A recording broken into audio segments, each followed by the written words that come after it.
So today my topic is, what is your testimony? What is your testimony? And I'll read a couple of texts. Revelation chapter 12 verse 11. And they overcame him by the blood of the Lamb and by the word of their testimony. And they loved not their lives unto the death. The word of their testimony, right? The word of their testimony. It means they said something.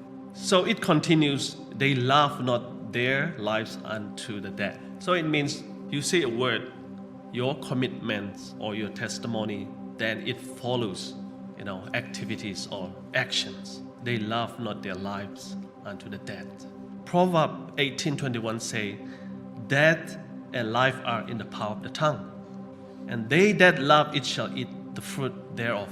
So my mother used to tell me that when you teach somebody else, don't say bad words. In my culture, in Burma, many mothers used to talk to their children when the children don't listen to them. Crazy, you are not capable, this kind of words they used to say. But my mom told me that, I think she took, this wisdom from this particular text. I think death and life are in the power of the tongue. So if you say something bad, probably, you will harvest the fruit. This is the same things, we can follow in our church as well. To say good words, bless people. This is very important. And the next text is found in Numbers chapter 13, verse 30 to 31. So this is Moses sent them to explore Canaan. I'll read verse 30. It says, and Caleb stilled the people before Moses and said, let us go up at once and possess it, for we are well able to overcome it. So this is what Caleb said, right? But the man that went up with him said, we be not able to go up against the people, for they are stronger than we. So this is a different tactic, different understanding of their situation. Do you remember Jonah? He not believed the people of Nineveh will be born again. And I will read continually in 32. And they brought up an evil report of the land which they had searched unto the children of Israel, saying, the land through which we have gone to search it is a land that eateth up the inhabitants thereof. And all the people that we saw in it are men of great stature. And 33, it says, and there we saw the giants, the sons of Anak, which come of the giants, and we were in our own sight as grasshoppers, and so we were in their sight. So different understanding of their situation. So what do you understand about our situation in our church today? How do you put it in a way we are living in this church or in our community, in our life? So, people have been thinking about how our church progress in a different way. Many churches are looking for a better ways to capture, young people and to capture the communities. But as this morning, Ralph talks us, everything is not right today in our church as well. We can see it in many churches. Listen to the community and how they adapt, the culture of other people in our church. Bring them in our church. This is very serious case in our church as well. As you see, they are stronger than we are. Planet shakers, right? Now young people are captured by these people. I've been talking about this to people. This church has been doing very well in the world. Weekly attendance, 17,000, award nominated, and the Billboard Top Hit Seekers chart, and the Billboard Christian Album chart. Many awards they receive from the world organization. Lakewood Church, have you heard about this church? Capacity 16,800 and membership 43,000. Weekly tithes and offering 600K. Amen. Their senior pastor, Pastor Austin, John Austin, he lived in a very beautiful house. His house worth 10.5 million in River Oaks. 7 million viewers weekly in over 100 countries, and 7 New York Times bestsellers that Pastor Joe Austin wrote. famous people. That's why every week many young people and many people join this church because the pastor is very famous. I have been there because people were talking about this. Then when I went to my mother-in-law, my father-in-law's house in San Antonio, and I said, well, why don't I visit once to Lakewood? Because it's not on church service. It was on Monday. So I went and looked around. It was a huge building. And I stand, and my wife and my father-in-law and my mother-in-law and my brother-in-law and his wife. So we went and just visited, look around, how big is this building? Very great building. So all the people that we saw in it are greater than we are, right, these days. So other people are taller, physically, fairer complexion, and more educated, more resources, better strategy, more opportunities. See, compared to your situation, this is what I see in my life as well. Like grasshopper, we seem to ourselves like grasshoppers, and so we seem to them. The lifespan of a grasshopper is 12 months. If they are very lucky, they can live 12 months. But, many predators, those attack this grasshopper, like birds, snakes, it means they don't live until 12 months, probably 3 months or 4 months, because many predators. So how do you represent yourself today? So Mark, I took this from the Acts of Apostles, page 169. It says, Mark was also very happy when he had a successful ministry or a successful life. It says he had labored with success under favorable circumstances. Favorable circumstances. This day I feel like I don't see favorable circumstances in this town because I have been rejected many times, when I met people knocking doors and people say, where are you from? I say, I'm just from, a ministries. No, I don't want to say, our church because I just want to start, conversation. But I just going and tell them, we just come to meet you after the COVID-19. People are depressed, and so we just come around and say hi and how are you doing? And we just want to talk with you. That's what we represent ourselves. But people were like, they don't like meeting people because of COVID-19. Mark was succeeded under favorable circumstances, but now amidst the position and perils that so often beset pioneer worker, he failed to endure hardness as a good soldier of the cross. Mark was also depressed and discouraged. So the disciples, it's from page 25. After the death of Christ, the disciples were well nigh almost overcome by discouragement. Their master had been rejected, right? They had a master, Jesus Christ. When they need food, Jesus provided them. When they were sick, Jesus could heal them. They went around and Jesus healed the people. And Peter, the disciple had a good reputation because their master did everything, right? He did everything. Now Jesus was condemned and crucified. And the priests and rulers had declared scornfully. They said, he saved others. He healed the broken. He heals the sick. But now what happened? He saved others. Himself he cannot save. If he be the king of Israel, let him now come down from the cross. It was painful, Page 363 says, Satan's craft is most successful used against those who are depressed. So are you depressed today? No, we are not depressed. Sometimes it seems like we are down because of the situation we are facing in this community and when we are working, sharing the gospel. But we don't need to feel depressed. We have to be courage.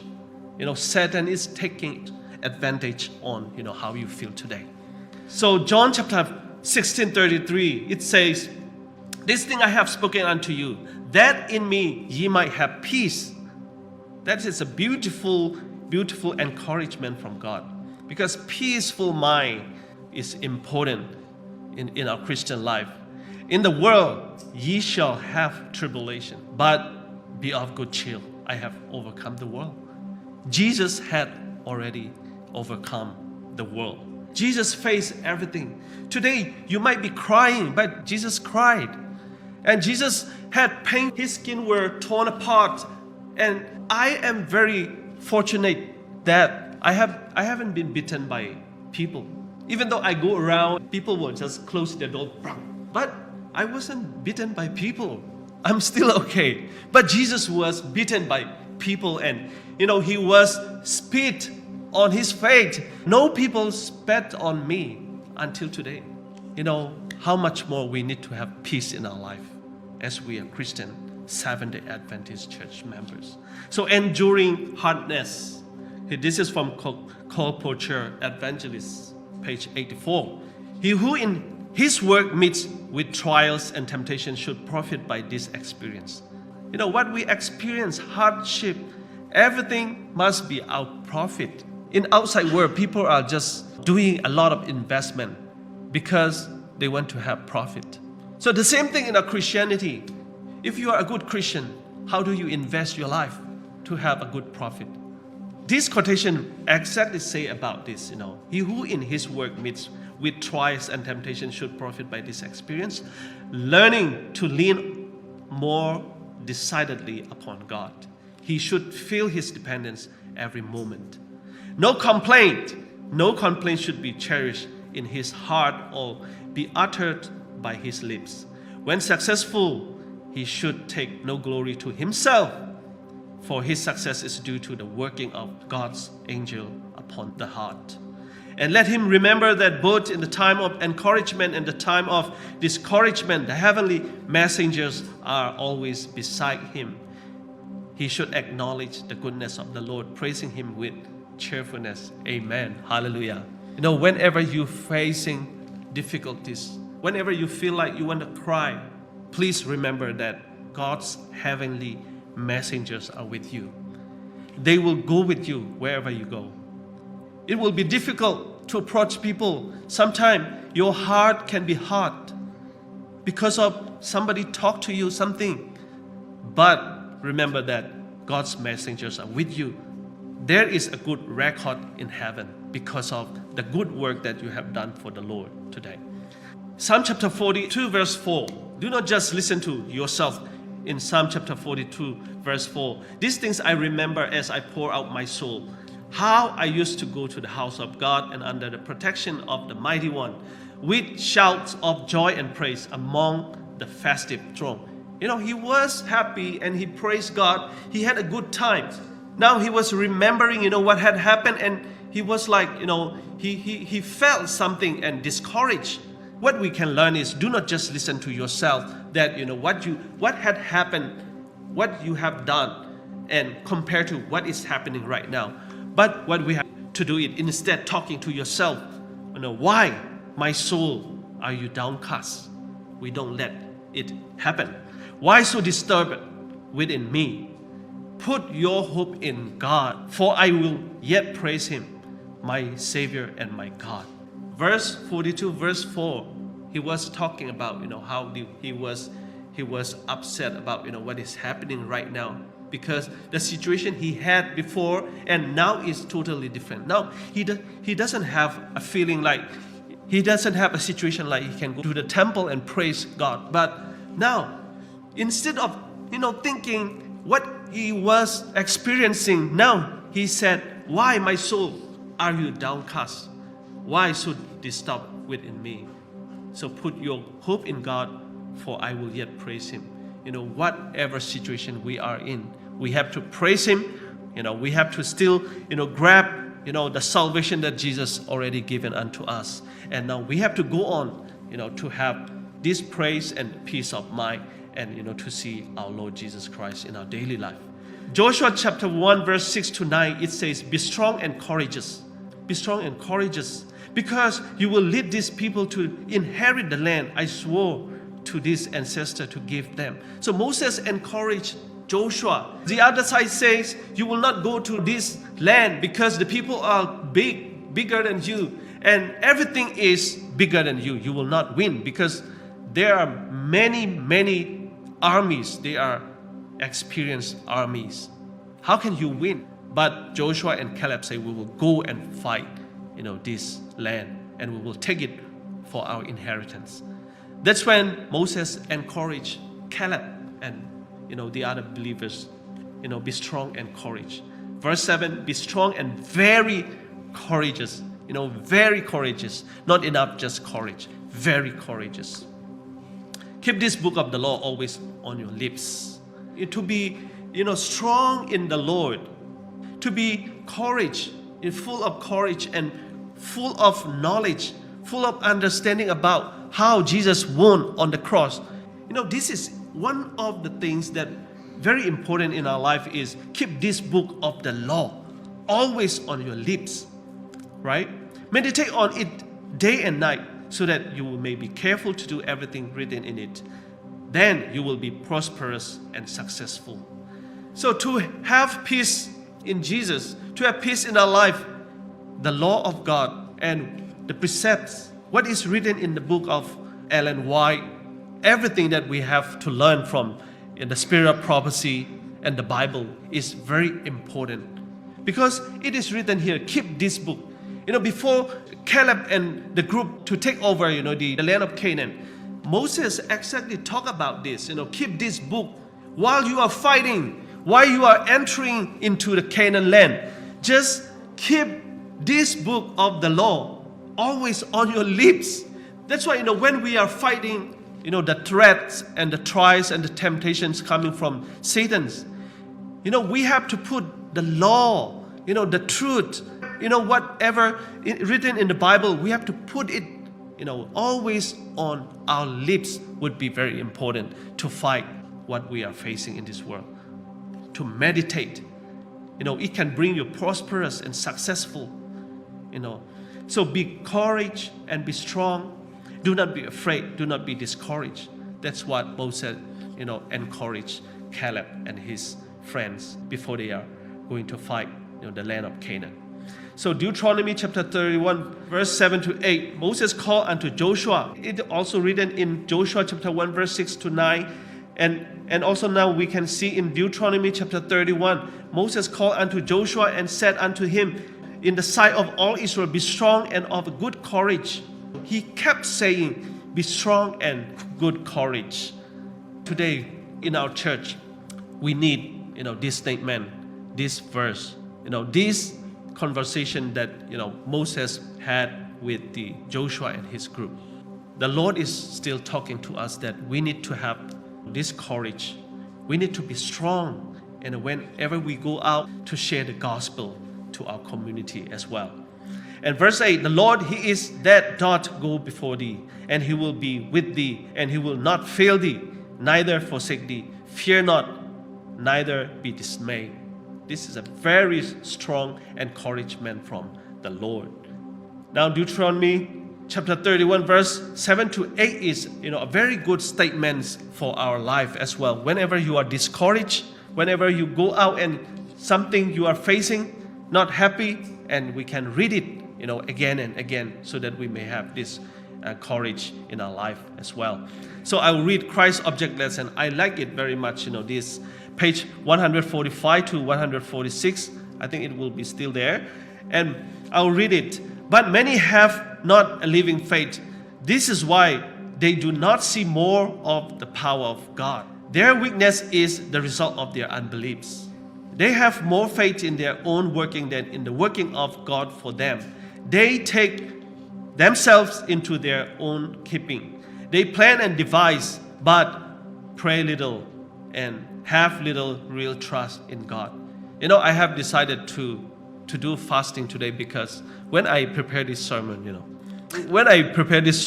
it came into my mind that, I need more prayer and fasting, to do the ministry, because it really talks to me, so much that, I feel like, okay, on the Sabbath day I will do fasting. It's not the way, I'm very, proud of myself. No, not this way. Because of this, this message, Because of this quotation from Ellen White, I felt this way. That's what I want to do a testimony today. They take themselves into their own keeping and they plan and devise, but pray little and have little real trust in God. They think they have faith, but it is only the impulse of the moment. Failing to realize their own need or God's willingness to give, they do not preserve in keeping their requests before the Lord. Of course, I have many ideas. I have learned enough to do ministry as well because, okay, I'll show you before I go on.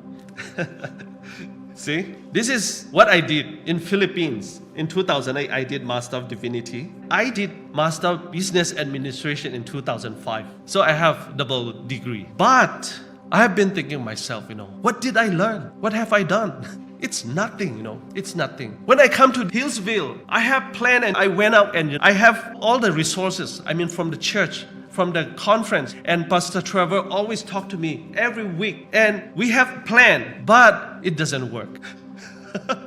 We have plans, but it doesn't work. So I just look at, my picture and what have I done? Just only picture or, So I think of myself, not to boast of myself today. I just want to show you what have I done. Learning, taking too long to study. And now the accomplishment is very little. I was a little bit discouraged, because I have learned so much and I have done many things, but I don't have a good success in this ministry during 1 year. And I have been many places and door knocking, and Franco left some contacts and I kept contact, and one of the guy, Lee, it seems like it is good, but he didn't show up again.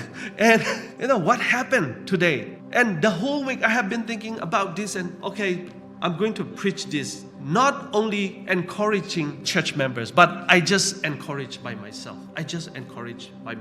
Because I just come before you humble that I have done nothing compared to what our Lord Jesus done. No one's spit on my face. Nobody haven't been beaten on me. But what have I done? What have I done? So I have been thinking about this, and today I come to the Lord, and please, we have to pray together today. That's my request. Probably we pray very little. Probably we need fasting. Probably we may need to have, a closer relationship with God, to do a great job by the Holy Spirit, to do a better ministry in our church. We have been together. It's been, it's coming to 2 years. And I think we need to pray together today. We have to encourage each other. As we read in the Bible, Moses said to Caleb, be strong and courage. Please encourage me. Please encourage me today. I need encouragement from you.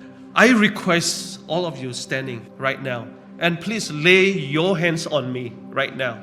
Please lay your hand on me. You just lay your hand like this on me. As Moses was raising his hand and his people are winning. And when Moses dropped his hand, they didn't win. So you just raise your hand on me, then please pray for me. I will pray by myself as well. Please raise your hand on me. Thank you so much. Dear Lord, I humbly come to you today that, Lord, it's been a hard time. It's been very hard. It's been discouraged. It's been, Lord, not easy work to do ministry. But Lord, we come to you humbly today that, Lord, I just come to you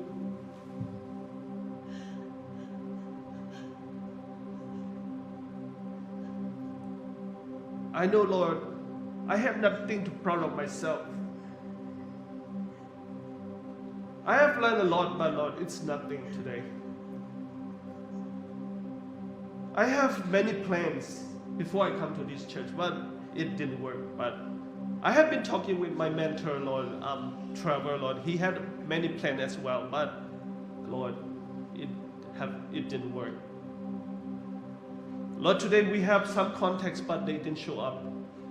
And we have, Lord, people, Lord, we met people door to door, but they didn't have interest in this town. But we seek for your mercy, and we seek for your grace today that, Lord, you will lay your hand upon me and upon all the church members today that, Lord, we will be filled with your Holy Spirit.